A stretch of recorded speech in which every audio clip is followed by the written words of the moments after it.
But this is a dilemma too of this genre, right? How do you represent a real life that's well documented, that's long, that is foreign to us in many, many ways, and keep it interesting? One part of that is that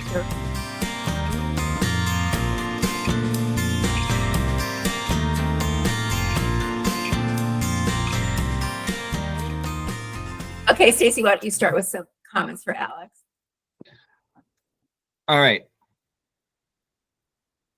Alex, let me pull this up. I'm trying to think, where should I start? Let me start at the end. This is a very well-written chapter, as all of your chapters have been that I've read. 1 second, Stacey, we forgot to do the important thing. Vision sorry. For the book. Yeah. Alex, what is your vision for your book? And then I'd like you to go right into an MCS. Okay, I'll try to keep it short.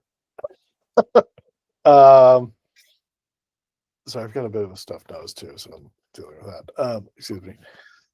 So the title is Niccolo Amati, the Father of Violin Making. And the idea is, not the idea, I mean, this is a historical character. He's a real person. He's the violin maker whose grandfather essentially invented the violin, viola, and cello that we know today. And Alex, yeah. Once upon a time. Yeah, but it's real. I mean, that's the thing, is this is historical fiction. Like, I know it's real, but what is the story? Well, right, but in 90 seconds. I'm setting up the purpose of the book, right? No, once upon a time. That's what you asked before, so I was asking. Okay, right. I'm giving you a hard time, but once upon a time, Niccolo Amati's family dies of the plague, and he has to figure out how to rebuild his life, his family, and his work in order to continue on as somebody who's perpetuating the legacy that his grandfather and father created of building this new thing called the violin. So he brings on new apprentices from outside the family because he doesn't have kids. Eventually does get married and has his own kids, one of whom becomes his apprentice very late in his life. And he has to deal along the way with how to become a parent to his own children and to apprentices who are not his own kids, but essentially are living in his house and spend all day with him trying to learn this woodworking. And how does he do this better than his parents did, essentially? When at the end of his life he dies, he sort of has to come to accept the fact that his apprentices are going to overtake him and become more famous than he is. And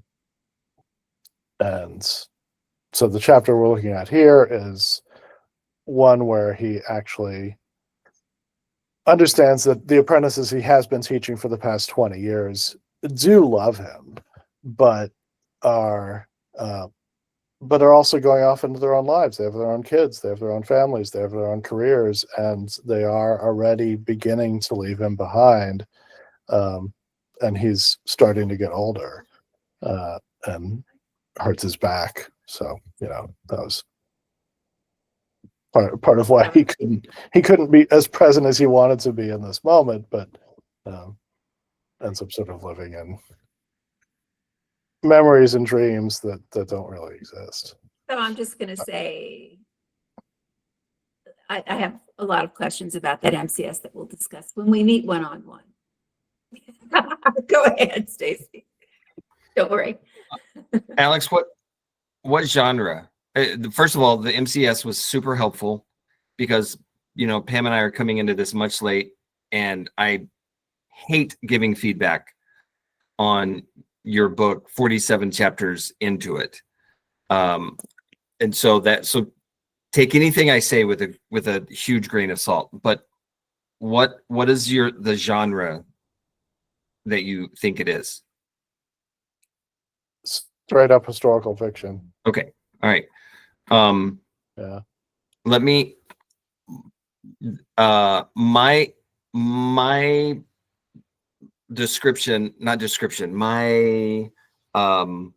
point of this chapter feels a little bit different. What I thought was the biggest thing out of your chapter feels different than what you just said. The biggest thing that I thought was in this chapter was his realization of how his father was jealous of him and how he was seeing the same thing with his apprentices and how it's irritating him. But the realization is he's able to treat them differently now because he realizes that he's jealous. Okay, that's what my father did to me. I'm doing it to them. I can stop doing this. So it felt like that was the main part of the chapter in the grand scheme of things. And I didn't realize that until just now as you were describing the whole book, because overall, and this is what I was going to say earlier, your chapters are very, very, very well written. And I love reading the prose and I love the wordsmithing. My but though is this chapter felt like what was the point of it? Where it ruminated for me. And I think I've felt that way some. Again, hold what I say loosely with a grain of salt, but I've felt that way about I think the previous 3 chapters. It feels like every chapter starts over. Like we've gotten new characters, we've gotten a time jump, I think, in just about every chapter. And so it feels like you've got this Herculean task of almost starting over with world building every chapter that we go. And so it's feeling to me that it's a collection of vignettes, and I haven't seen like where are we going here? This chapter to me felt like it was almost an epilogue to the last chapter instead of really pushing things forward. And so again, looking at this as being chapter 47, it was like, okay, I feel like we should be starting to kind of wrap things up. He's old, he's in his 60s, he's something. But it felt more, like I said, meandering more than anything else, and more than pushing things forward. I didn't get a lot of push forward, and I feel like I was wanting that more so. Does that make sense? And yeah, and I think that's I think that's kind of the main thing for me. I love the way you write, though I will have an exception to one thing, and I've seen you do this in the last 2 or 3 chapters as well. But you do it in the very first chapter of this. I'm sorry, the very first paragraph of this chapter. You have 3 interchanges between 2 characters in one paragraph. That could just completely be a stylistic thing, and that is completely irrelevant. But it's hard for me to track who's saying what to whom when you have multiple characters in dialogue in one paragraph. And I remember you did that several times in previous chapters as well. So again, that may just be a stylistic thing. My preference is to keep it all separate so I can tell who's saying what. But I think the biggest thing for me is that it felt like it was sort of circling around what was going on in the previous chapter instead of really moving things forward, where I feel like the book should be at this point. Again, I'm speaking out of ignorance, so do with that as you will. Right. Thank you. Well, so this is a life, as you mentioned when I was asking you to tell me the story. So with every piece of historical fiction, you have to find your slant. You represent the truth as well as you can, but perhaps there is a certain hook to it, a certain angle. In this book, I have always seen it as legacy. What kind of a legacy does a man leave behind? Even a man with a very long and full life, how do they look at legacy? How does that change over a lifetime? How do they think about that when they're on death's door? This is what it's always felt like to me. And it's hard with a character who's so long-lived, who survived so many people. It does take a very delicate touch, yet how do you keep the momentum building? I think that's a legitimate question. Let's have Pam respond to that a little bit. And what are your thoughts, Pam?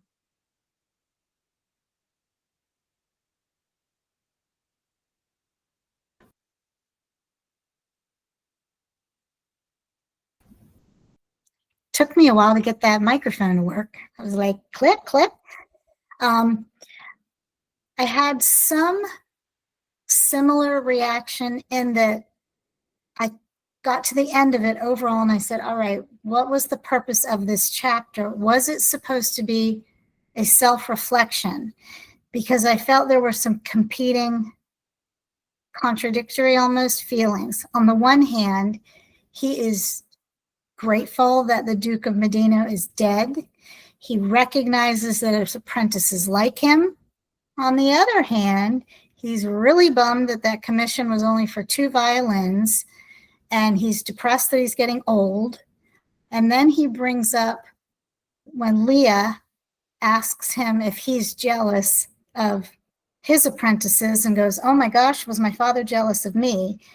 And I wondered, why is that striking him now? Why didn't that thought about his father being jealous of him come back up when Leah first brought that up? Why is it hitting him now?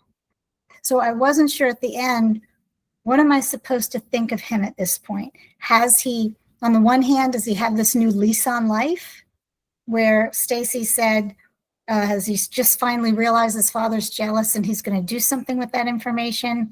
The other part of me said, why is he thinking now that his father was jealous of him? And yet at the same time, he's showing some, depression about different things. So I just wasn't sure what to think.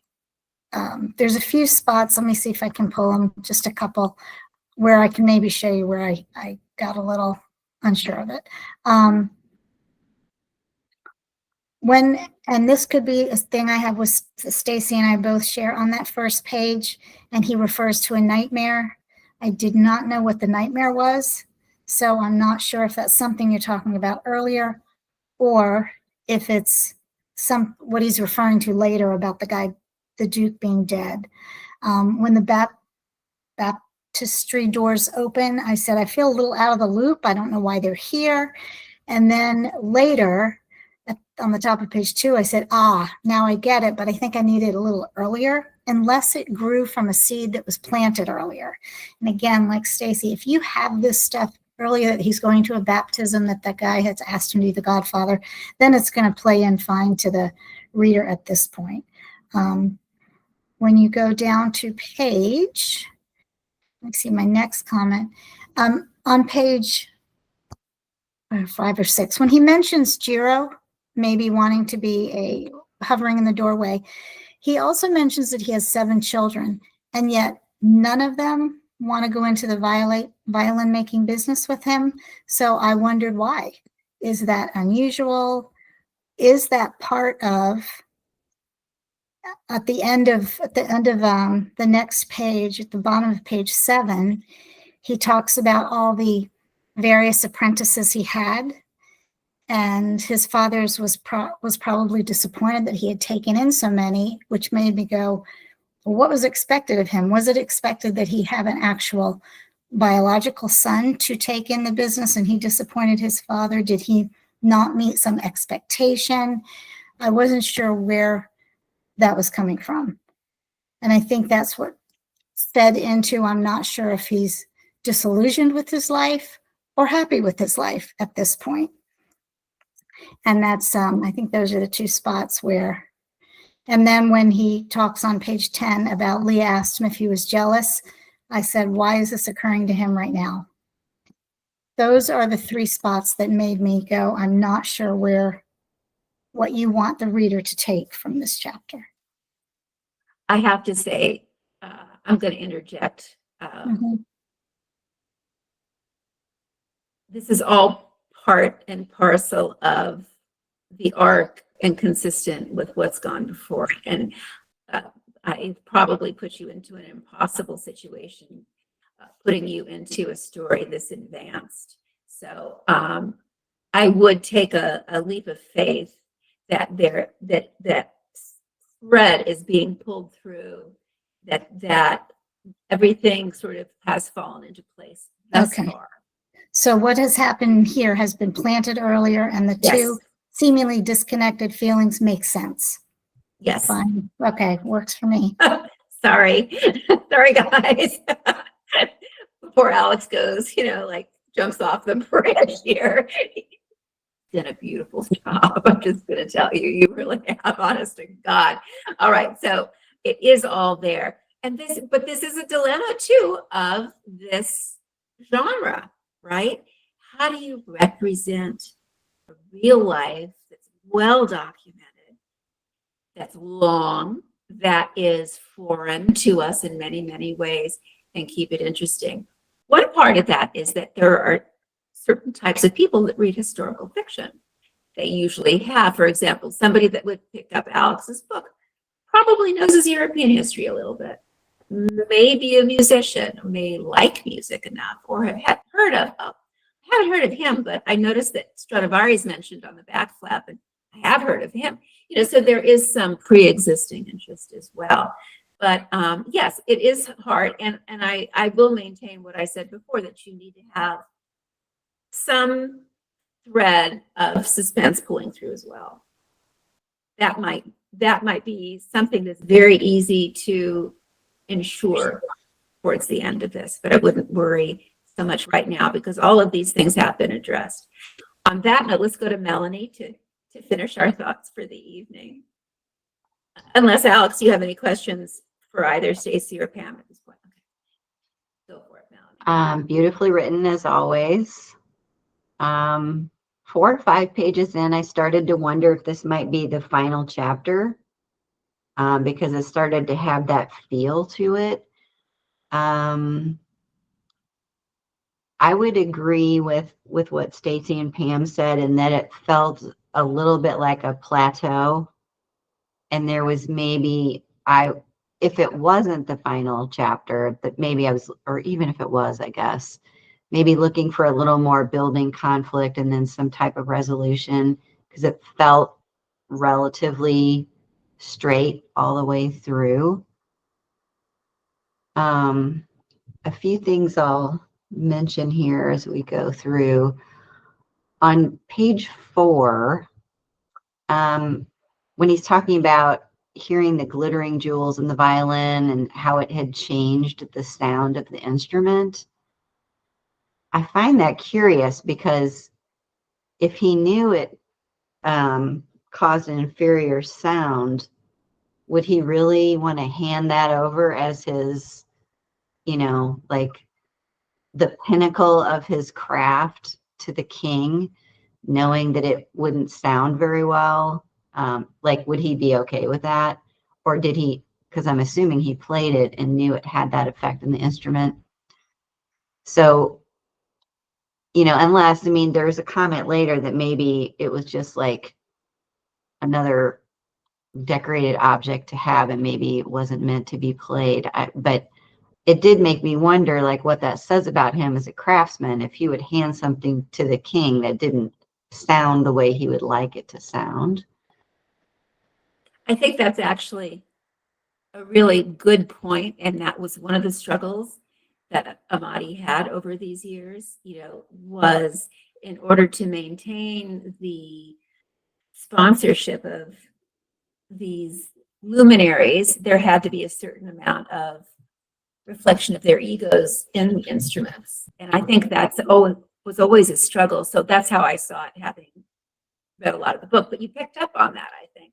The question is, at what point do you forego the pureness of the sound for satisfaction of the king? Mm-hmm. I wondered about that too. It felt like a weird inconsistency. But it could be a very legitimate struggle that they all have, Sure. Yeah, for sure. But if that's the case, I would maybe share his struggle with that, feeling conflicted about it. On the next page, there's a reference about, his heart overflowed when he held the baby, remembering his own children. And there have been a few moments in the chapters I've read where I feel like Niccolo thinks of himself as a very endearing father, but I think the interactions I have seen of him with his children don't really reflect that way. Could just be the chapters that I read, but it's interesting to me that he always thinks of himself as, tender and caring, but it's not really how I perceive him in his actions. I love the observation that in Ruggeri's farmhouse that the room had terrible acoustics, which, makes sense that he would pick up on that.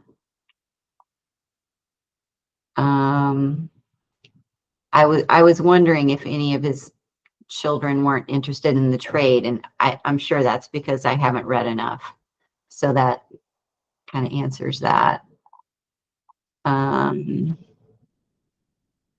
So we were kind of talking about this a little bit ago. So on page 10, when he has the thought that maybe his dad was jealous of him,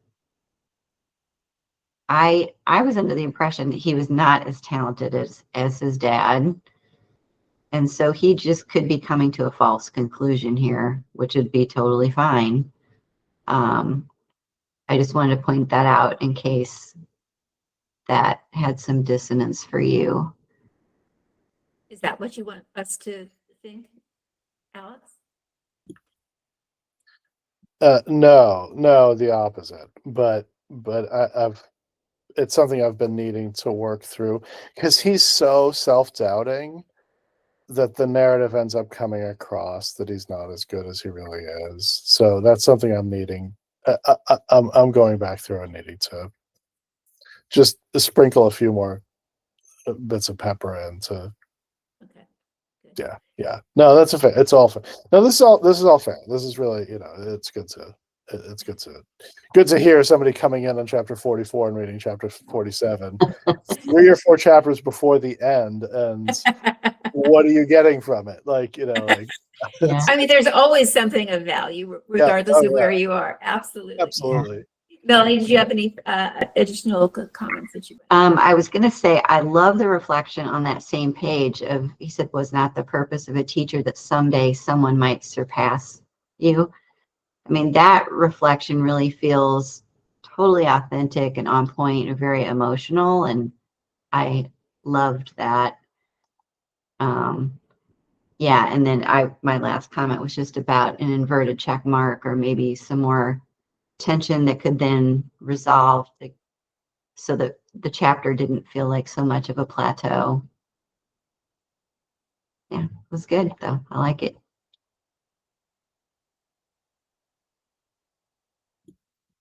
Yeah, nice. Thank you. Yeah, it's this chapter is doing several things at once, and they're conflicting with each other, because he's conflicted with himself at this point in his life, where he's in a moment where he's transitioning from, I mean, not in reality, but in his own mind anyway, from teaching all these other people to teaching his own son, which is coming up in the next couple chapters. And that's new for him, so he's kind of like, I don't know what to do with this, and there's a he's conflicted inside about a bunch of stuff that he's not really been conscious of previous to this, and that's kind of what it's also this chapter is kind of a calm before the storm, where things are gonna ramp up in a different way and then ramp down finally. So how many chapters are left? 4. Oh, okay. Yeah. So there's a moment in here when he thinks about his son leaning in the doorway to see what's going on in the shop. That might be a good moment for him to have those feelings about, if he feels up to the task or whatever it is that he's concerned about. I don't know what he's concerned about, but or if he feels more pressure simply because it's his son and not someone else's son. Mhm. Yeah, at this point, it's basically just that. But the next chapter is pretty much about that. Yeah. No, this is good. Well, that's all for us today. I want to thank our writers, Melany and Pam and Stacey and Alex, for their insights and for their ability to take constructive, kind feedback well and put it into perspective for their own work. I hope that you are able to glean something about your own writing and what to look for from this broadcast. Thank you so much and have a wonderful week. Take care.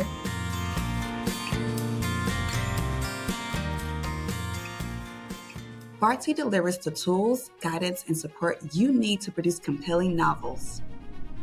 Our well-researched and thoroughly tested approach includes our minimum complete story, a 90-second exercise that keeps your writing on track while fueling creativity. Bardsy Publishability Index, a 23-dimension checklist that offers attainable goals and provides actionable feedback. And our brand new comprehensive character developer that helps you construct unforgettable characters. Come see for yourself at Bardsy.com today. Try our workshop or enter our first chapter contest. Then, when you're ready, Elite Membership delivers writing groups, personal coaching, and a curated community. With Bardsy, your work will captivate everyone, from agents to publishers, and, most importantly, your readers.